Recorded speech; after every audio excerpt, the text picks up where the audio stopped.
Hello, and I would like to talk to you today about the book series German Immigrants in American Church Records. This is one volume, it's number 25. There are currently 37. It's an active work in progress, and it is just amazing for German immigrant research. It aims to combat the three main problems that Americans often face when researching their German ancestors, which are finding a hometown, reading the German handwriting, and dealing with spelling variations. So this book is a project that was started by Dr. Roger Meinert. He's still actively working on it, and he recruited just about every student that he could to help work on this book series. I own a copy because I helped work on that one, and it's really a great work. And so I'll give a brief background on it. There are Germans who settled in areas of the United States and lived in German communities and attended churches where they still spoke German, and the records were kept in German in the old handwriting. And those are some very, very just incredible resources for the the descendants of the immigrants who are looking for their ancestors now. And they are these records are often more difficult to access. Sometimes you don't know where to look, or you don't know how to look, can't read the handwriting, so navigating them is a bit difficult. The spelling variations might be throwing you off. And so what Dr. Meinert did was he got as many of these records as he could in a given area, and he went through and had his students go through and pull out every entry that had a hometown in Germany for an immigrant. And that's even if it just said they were from Germany. He would get as much information on that person as possible and put all their information together in one entry. So sometimes you will have an entry as specific as this person was from this town, born on this day, married on this day in this place, if they were married in the United States, because if they're married in Germany, you wouldn't know that necessarily from these records all the time. And it could have parents, death date, burial, any of those things. And it could also just be as simple as so-and-so was born in Germany. So it depends on what the pastor recorded at the time, and it depends on just which records were available. So it's not every German church record from every place, but absolutely as close to it as possible. Dr. Meinert is a very determined man, and he is very passionate about this project. Like I said, it's still ongoing, even though he's retired from BYU. This is his life's work, and he wants you guys to find your ancestors just more than almost anything else. So I'm so grateful for this project. As a professional researcher, I've been able to use it on several occasions to find the hometown of a client's ancestor and push their line back into Germany when there were not any American sources that could do that for me, aside from the church books. And this really just speeds things up because it's basically an index. And you can search it by, each volume has a surname index. Search it by the surname, see if your ancestor is in there, and look at the entries and see what information is available. And like I said, sometimes there's some information, but not all of the information that you're hoping for. And so you really need to supplement it with what you're able to find in American records. For example, this volume, 25, is St. Louis, Missouri. A part of it, there are several books for St. Louis. This one is St. Louis 6, because it's a big city with a lot of German immigrants. And in this particular church that is contained in this book, the pastor usually recorded either a hometown or a date for the people. So there was a time period where there are so many very specific hometowns and no dates for these people. It's just pulled from christening records of their children, but both parents' hometowns are given. And then later on, there are dates of, there are records that have their age in it. So there are estimated birth dates, but it will say only Germany or Saxony or a province. And so you really need to supplement it with anything that you can. I was just reviewing the introduction, and as said, this is not the all things to all people. You need to just broaden your experience after checking this. But the coolest thing is that if you know you had an ancestor in a certain state or city that these books currently cover, then you can look up and see if there is an easy way to find their hometown. And that's what I would call this, is an easy way to find a hometown. It's really, really cool. Okay, so I'm gonna tell you, because these books are quite expensive, 100% worth it. But if you're just, need to check several volumes, you don't necessarily have probably the resources to buy all those volumes. But there are a lot of libraries that have them. You can search in WorldCat to see if they have them near you. And I'm actually going to show you a really great way to have these books looked up by helpers at the Family History Library in Salt Lake City. They have the full collection. Also, the BYU Library. Dr. Miner makes sure to always donate one to the BYU Library to make sure that they always have a full collection.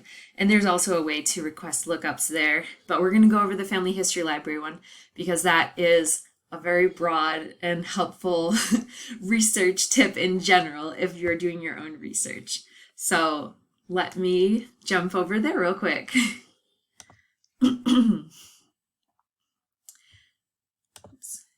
Okay, so first of all, you probably have some idea of where your ancestor lived, even if it was just a state or a town. And so you want to start with just the list of books and what they cover, so that you'll know a specific book that you need searched before asking for help.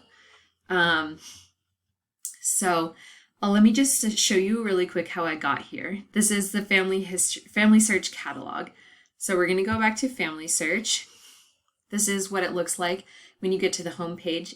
If you're unaware, a lot of things on Family Search are free to use and look at without signing in. As you'll see, I'm not currently signed in. So the catalog I like to think of as the library because you can view it by location. That's my favorite way to view the catalog, but there are a lot of different ways. So we're just going to do search, drop down to catalog. And for this particular search, we're not going to worry about place, but you can search by place, surnames, titles, author, subject, keywords, a call number, or a film or fiche or image group. So any of the number tags that you have with your with whatever record you're searching for. So we're going to go with titles, and the name is German Immigrants in American Church Records. Okay, so there are 3 listings here. Consolidated index. There is an index that covers volumes 1 through 14. And then just the book series, and then another associated work. So we're going to look at the book series. We have right here the call number for the general book series, and after this come the individual volume numbers. So that'll be something you want to pay attention to. Then down here you have contents. And it basically just tells you which regions are covered in each volume. So Volume 1 is Indiana Protestant. Volume 2, Wisconsin Northwest Protestant. On and on and on, down to, this only has up to 34. But if you look at their holdings, they have up to 36. And 37, I believe, came out in January. So I'm sure that it is just about to be cataloged any second now. So that's one way to look into them. You could also take it one step further, and Family Roots Publishing. This project started with Picton Press Publishing and is now handled by Family Roots Publishing. And in Family Roots Publishing, let me just go back one. They have several of the volumes. Most of the later volumes are what they have. And volume 37 is Kentucky, excluding Louisville or Louisville. I don't remember which one says it that way. So they have those volumes, and something really great about their website, because they want people to buy their books, and they will put a surname index with each volume on their website. So if you are looking and you're like, West Central Ohio Protestant, that sounds like my ancestors, let's see if there are any people by that surname in this volume.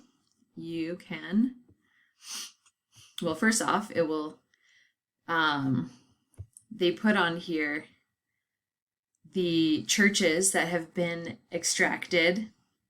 So you can see it's listed by township or town or whatever, and then the church name.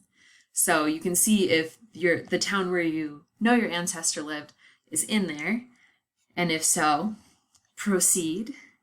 The table of contents to just give you a better idea of what the book is like, and then the surnames.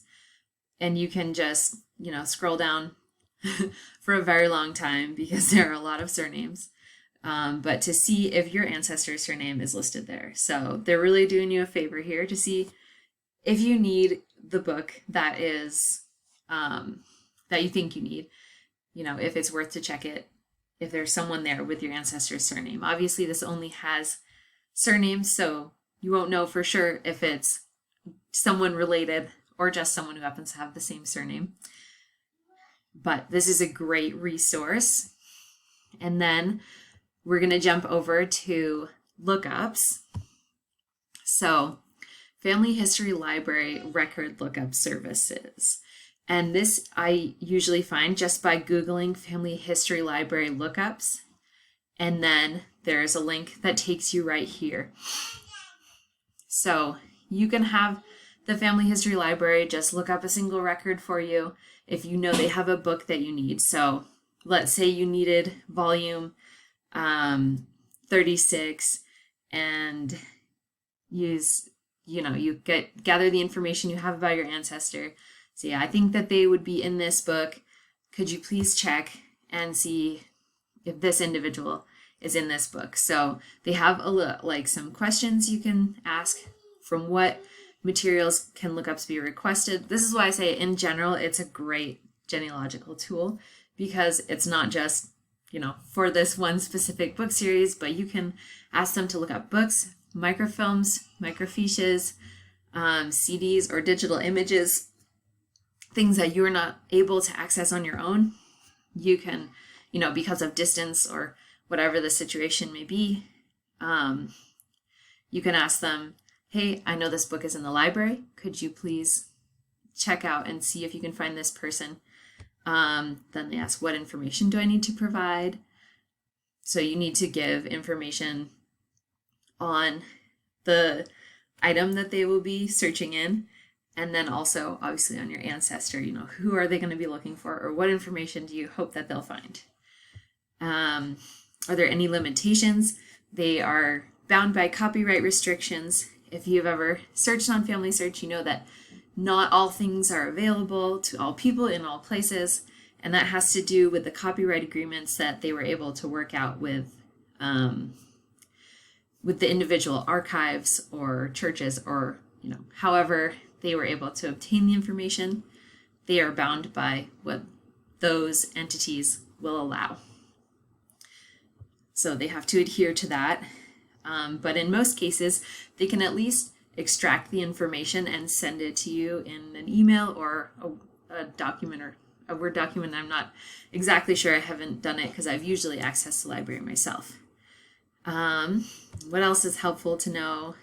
They have services available in 15 languages. So if you're viewing this from a different country, English is not your strong suit, they can probably still help you. They're very resourceful, have a lot of different languages spoken in the library. So to start, you just do request lookup, and it'll walk you through all the information that you need. Now, I'm going to show you another great tool. Again, general research tool for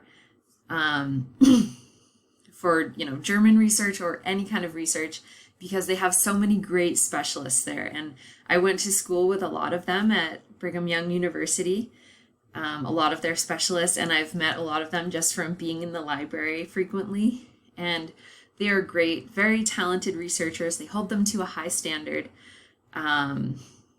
They need to obtain accreditations and just always be working to further their professional pursuits. So I highly recommend taking this next option. So there are online genealogy consultations, and basically this one, again, highly Googleable, family history library consultations, online consultations, probably just to be sure you get the right thing.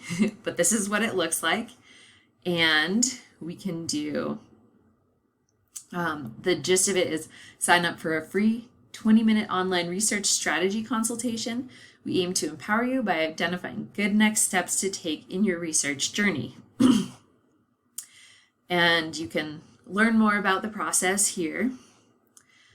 Or you can, if you know exactly what you're hoping to get out of it, go to schedule a free consultation. And once again, we'll kind of narrow it down. For our example, we'll do a German one because this is a German lecture. And so there are a lot of different European categories. Immigrant ancestors from Europe to Canada, Europe to the United Kingdom, Europe to Latin America, Europe to the United States, Jewish ancestors in Eastern Europe, in the United Kingdom, going on and on and on and on. And there's one for ancestors in Germany. If you are hoping to find out who your ancestors are in Germany, then you're going to want to start with the immigrant ancestors from Europe to the United States. We're just going to continue with that time zone.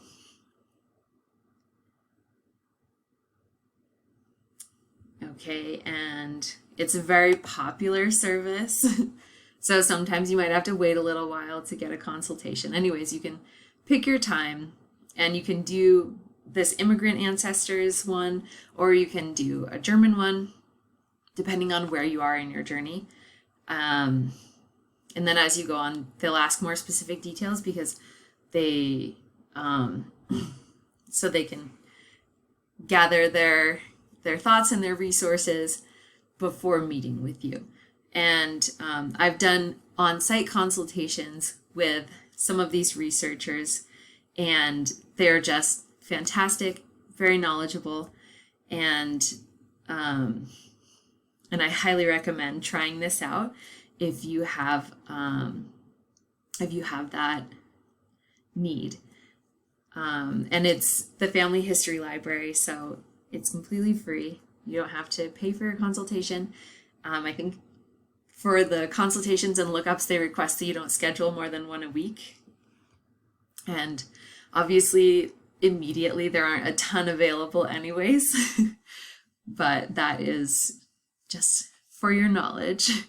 Okay, so I wanted to show you a quick example from the book. And there it has, it's very specific about don't be publishing this digitally. So I'm actually going to just read it to you, and I'll hide the record while I'm reading it so that I'm not violating the copyright. So this one says Wilhelm Friedrich Glassow. He is born in Seelöbe in Brandenburg on February 25th, 1846. He was the son of Christoph Glassow and Wilhelmina German, and they were married in Elkhart Lake, Wisconsin on January 23rd, 1870. His wife was Lena Halle. And so obviously, to know that this is the person you're looking for and confirm that he's the right one, you would have some other record of him in Elkhart or in Wisconsin that you can kind of cross-reference and make sure this lines up.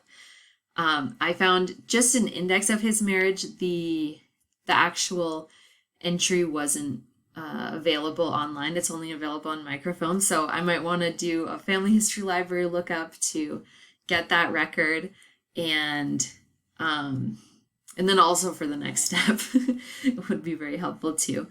Because when you find an entry, you obviously always, this is an index, it's actually an extract, but you always want to go back and look at the original entry. One, for sentimentality, to have the actual record or a digital image of it that you can keep with your collections, to be like, hey, this is where it came from. This is where we found the hometown, which if you've been looking for a hometown for any amount of time, you know that that is a huge, huge finding. So that's something you want to keep for your documents. Also, just in case there's any information that wasn't included, or if there's something that looks a little different.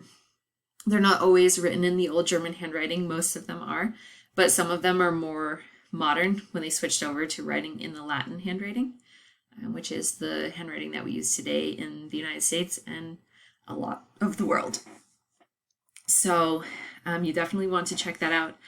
Check out the original entry. This one, because I haven't been to the Family History Library in a while, I wasn't able to get kind of your perfect example where I could get to the entry and everything. So I recommend your next step being go find the entry in the church book based off of what you have found in German Immigrants in American Church Records.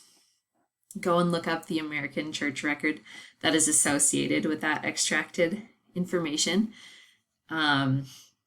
Just see how it looks, and see if there's any information that might be helpful that wasn't in there. Maybe there are brothers and sisters listed as witnesses. I found that as I was going through yesterday. It was just so cool. So for this particular one, these microfilm, or the microfilms that these names were pulled from, are still only on microfilm. They haven't been digitized, maybe because of copyright issues or something, but they're only available on microfilm. So that would be a great instance where you would use the lookup service at the Family History Library. Also, just as a side note, if you have access to the BYU, Brigham Young University library, they have several of the microfilms that the Family History Library has, and they have their own little microfilm lookups. So you might not have to go to Salt Lake if you are in Provo. So that's probably a very limited bit of my audience, but I just always like to throw that out there because people think they need to hire someone in Salt Lake or take the drive, but sometimes you can just, drive down to campus and check it out. Okay, I'm gonna pause this again so I can close that record. So if you've seen one of my videos, lectures, or presentations before, you will know how important Meyer's Gazetteer is to German research. And I always use this just to check out a little bit on a place. And this is the entry for Seelöbe, which is the place that Wilhelm Friedrich Glassow was from. And so in here I can see ecclesiastical, the Catholic parish is Prenzlau. The Protestant parish is Bertico. That's what this says, but actually it's not always accurate. Because going back here,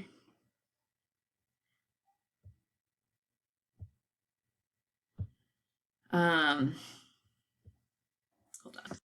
Okay, so this information, the source is Family Search, and I tried looking for Seelöwe church records on Family Search, and they do not have them. So I went into the catalog under Place, typed in Seelöwe, because Family Search records that's where you're most likely to find Protestant records that are free to view. They did not have Seelöwe. This one says the Protestant parish is Bertico, but I always double check on Archeon, and I will put in a video link for how to use Archeon, because I did a Roots Tech presentation on that this year in 2022 on exactly how to navigate Archeon. And I've also done a brief demonstration in several of my videos, but we'll just take you through exactly how I got where I got, and by just starting the homepage. So I'm logged in right now, but I'll let you know when you wouldn't be able to view the records anymore. So we're gonna do search and then Ort. And let me just put this in English for you.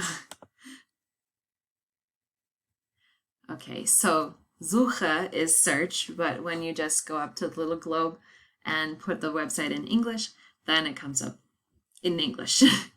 And location, we want Seelöwe. And this is from the archive in Brandenburg, and it said it was Seelöwe Brandenburg.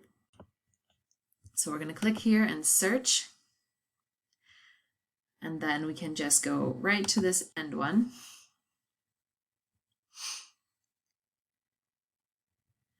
And this shows you the church books for that are available for Seelöwe.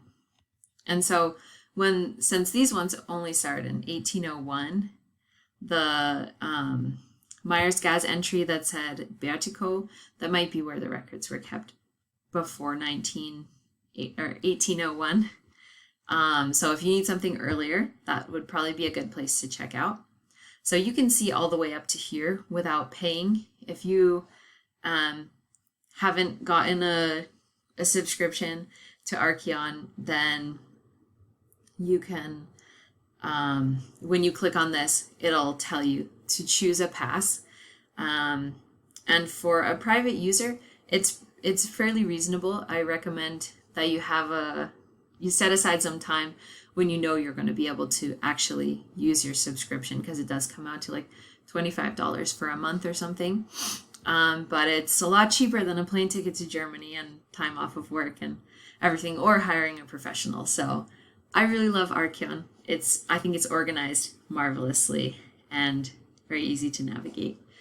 So Wilhelm Friedrich was born in 1846. So Gesamtkirchenbuch means church book altogether. Collective church book. So it has the christenings, marriages, burials, confirmations, all in one book. And I'm going to look at it. Im Viewer anzeigen means go to our viewer. And okay, this little tag kind of tells you what's in here. This is baptisms, marriages, Bestätigungen, I believe, confirmations, and I'm not sure about that one. Anyway, so those are all in here. It's quite normal to start with christening records, and if you look at the first page, it's Geborenen und Getauften. He was born in 1846, so we're going to scroll down a little ways. And the year is, oops,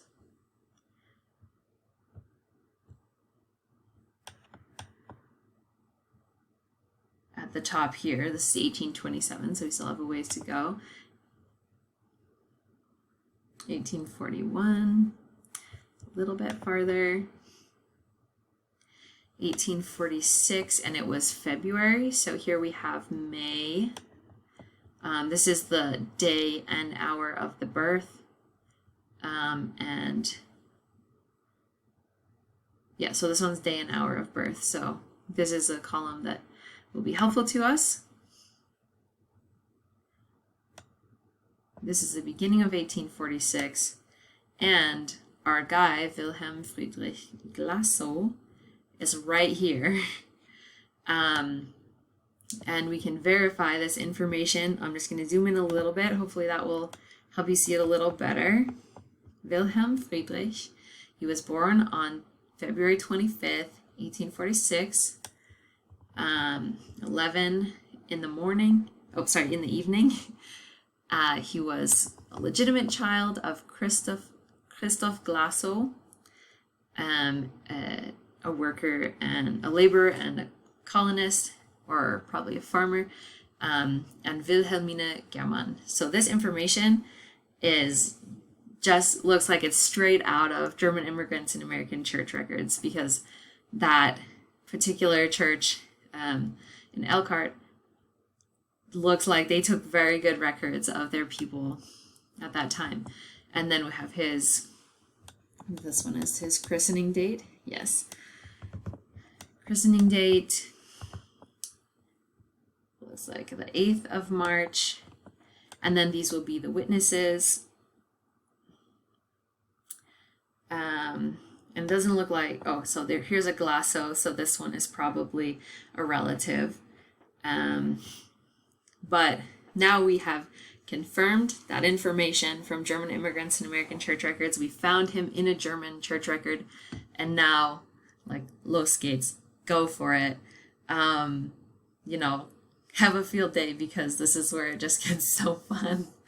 I love it when it's very satisfying to be able to find your hometown in German records, and I love that German Immigrants in American Church Records just makes it that much easier for the people who are in there. And not everybody's in there. You know, it's a great project, a very well done project. But I worked on it myself, and you know, I'm sure that I made some mistakes, so I apologize if I miss any of your ancestors. But these students were very dedicated, and the main goal was to find every immigrant. So we worked very hard on that. And Dr. Miner is very, very serious about this work. I'm so glad that I have this resource to present to you guys, and I hope that it can help you to find your ancestors. So just a quick recap is that you want to go, you want to check starting in the Family Search catalog, see if the volumes cover the area where your ancestor lived. If you see one that looks promising, you can double check in Family Roots Publishing to see if that volume is in there. So you can check in the surname index. And then you can hop over to the Family History Library and request a record lookup. And if you're not finding what you're hoping for, then maybe set up a online genealogy consultation to get you oriented. The people who work there for German immigrants, they know about this series. So if you think you need help with that, you could mention it. Or if you feel like there might be other American sources you haven't searched, I'm sure they can help with that as well. And I'm so excited about this, and I hope that you guys are able to find your ancestors and that you enjoyed this presentation. Please feel free to email me or find me on Instagram or Facebook to message me questions that you might have about it. And I'll look forward to seeing you next time. Thanks so much for watching.